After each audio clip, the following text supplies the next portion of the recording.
why is the thumb so rich? So we have to go back to basic principles in order to figure it out.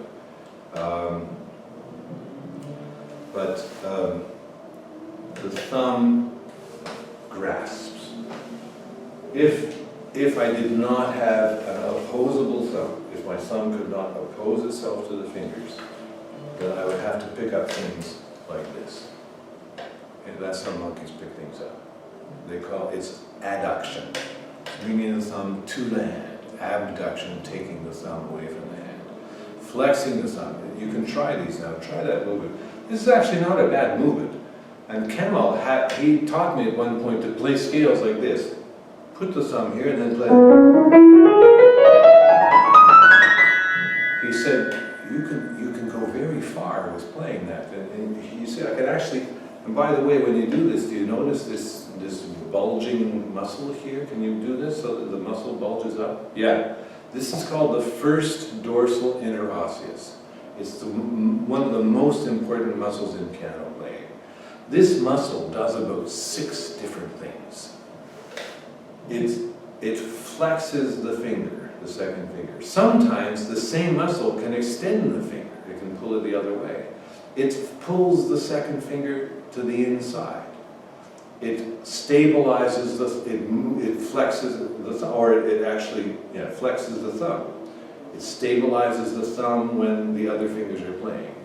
The list goes on and on, all the things this muscle can do. So, it's very important that we understand this, that it exists, and that we know how to bring it into play. So when I clamp my thumb to the side of the hand, it activates the first dorsal interosseous. Already, my entire hand is more elastic. So in order to understand the thumb, we have to understand this idea about elasticity and this idea of biotensegrity. New word for you, biotensegrity. So does everybody know what geodesic dome is? The geodesic dome was the kind of dome was made with all thin struts, all thin sticks. Buckminster Fuller, the American architect, he invented that. So it bears a lot of weight, but it's very, very thin. It doesn't have the normal bulk of an architectural structure. A sculptor named Kenneth Snelson, he created sculptures where none of the sticks touch each other. They're held together by wires. So if you have a bunch of sticks that are just held together by wires, the whole thing's going to fall down. But he made them at such an angle that it stands up as if it was a solid structure.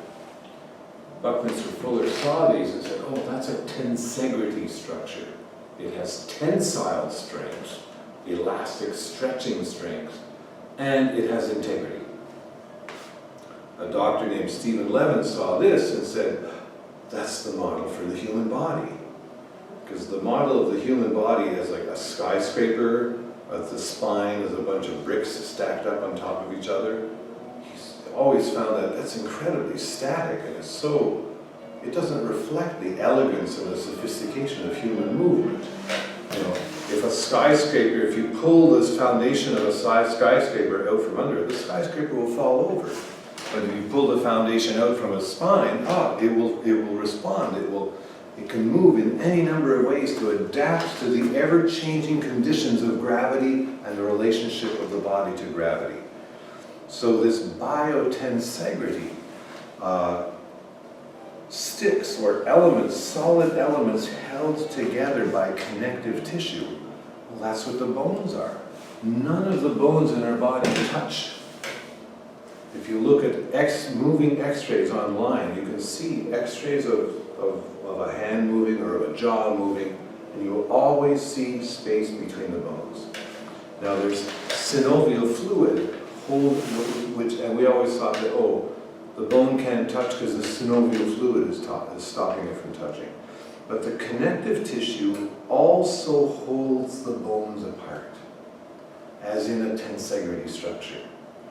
So the fascia and the tendons and the ligaments and the cartilage and the all that connective tissue is not only holding things together, it's also stopping them from crunching against each other. So the whole system is incredibly